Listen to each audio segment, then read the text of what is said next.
iyang gusto. Nag-edad og 18, sigurado nga akong lulo maganahan. Kung iyang makit-an ang bugdo kaayog dughan. Uy, apo ko, imong tingog ayaw kusga.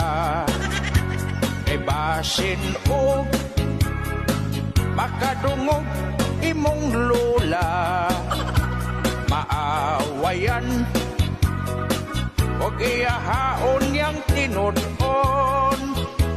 Nga kung mga pit ko, akong junior iyang putlon.